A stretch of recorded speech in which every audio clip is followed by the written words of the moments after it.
Olá a todos, sejam bem-vindos mais uma vez. Retomamos as discussões sobre potência em nosso curso, analisando agora o que acontece com um expoente irracional de uma potência. Também vamos analisar a operação de radiciação.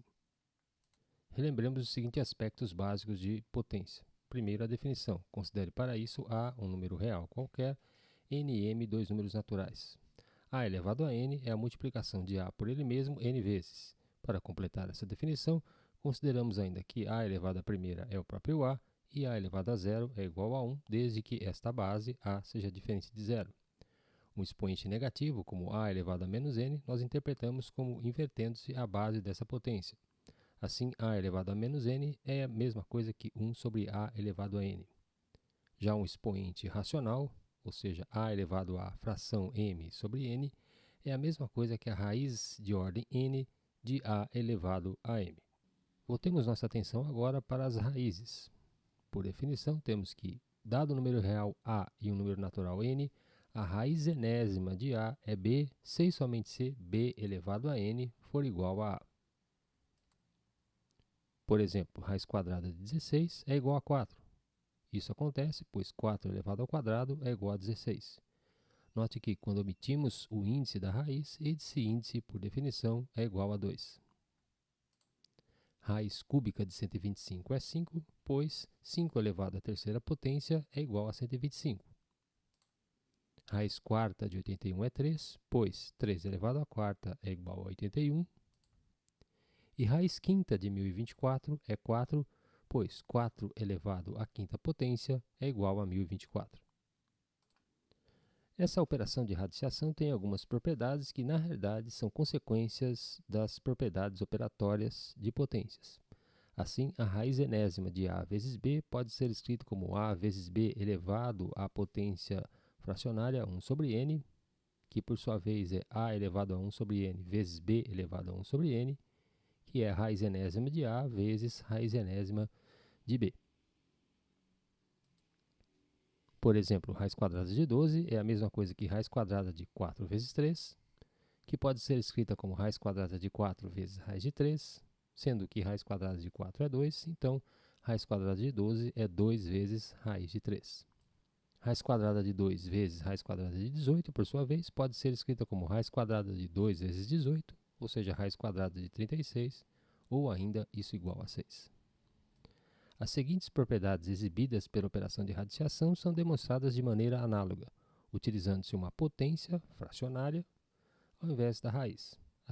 Assim, podemos escrever que a raiz de ordem n de A dividido por B é a raiz de ordem n de A dividido pela raiz de ordem n de B, desde que B, obviamente, seja diferente de zero. Raiz enésima de A elevado a m é a mesma coisa que a raiz enésima de A elevado a m. E a raiz emésima da raiz enésima de A é a raiz de ordem m vezes n de A. Por exemplo, raiz quadrada de 16 sobre 25 é a mesma coisa que raiz quadrada de 16 sobre raiz quadrada de 25, ou seja, isso é igual a 4 quintos.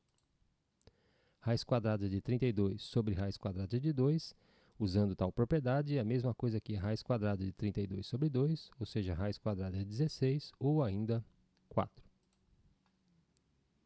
Raiz cúbica de 5 elevado à quarta é a mesma coisa que a raiz cúbica de 5 elevado à quarta, que por sua vez pode ser escrita como raiz cúbica de 5 elevado à terceira vezes 5, que pode ser separada em raiz cúbica de 5 elevado à terceira vezes raiz cúbica de 5, que por sua vez resulta em 5 vezes raiz cúbica de 5.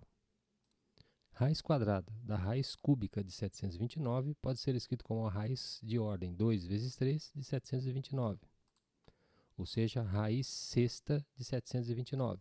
729, por sua vez, é decomposto em 3 elevado à sexta, logo essa expressão se torna a raiz sexta de 3 elevado à sexta potência, que por sua vez é igual a 3. Uma última propriedade é exibida a seguir. Raiz de ordem n de A elevado a n pode ser escrito como A elevado ao expoente racional m sobre n.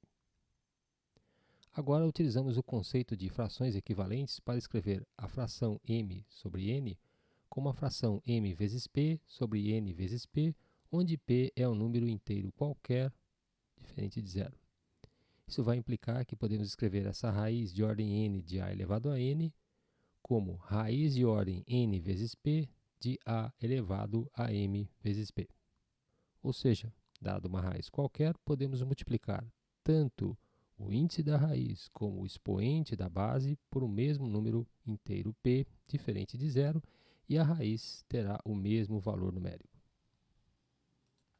Tal propriedade é importante, pois nos permite comparar raízes de diferentes índices. Por exemplo, raiz cúbica de 2 à quinta e raiz quarta de 2 elevado à terceira.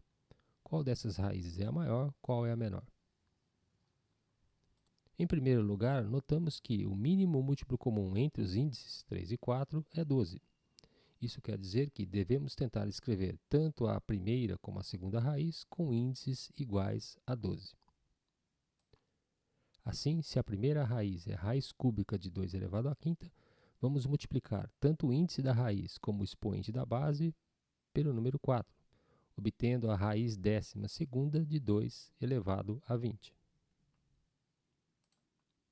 A segunda raiz, raiz quarta de 2 elevado à terceira, multiplicaremos tanto o índice da raiz como o expoente de 2 por 3, obtendo raiz décima segunda de 2 elevado à nona.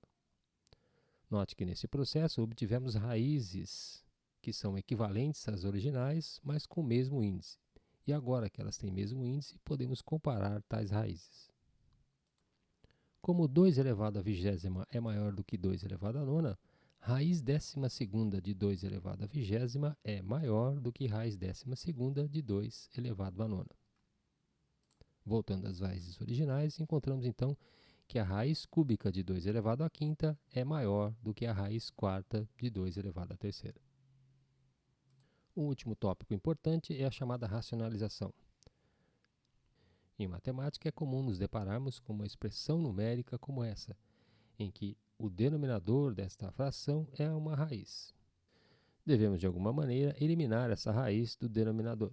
Neste caso, observamos que a raiz é raiz cúbica de 2. Assim, vamos multiplicar numerador e denominador dessa expressão por raiz cúbica de 2 ao quadrado, de maneira que a expressão se torna raiz cúbica de 2 ao quadrado sobre raiz cúbica de 2 elevado à terceira. Logo, encontramos raiz cúbica de 2 ao quadrado dividido por 2. E assim terminamos essa breve revisão sobre potenciação e radiciação. Estamos agora em condições de definir uma função exponencial propriamente. Tema do nosso próximo encontro.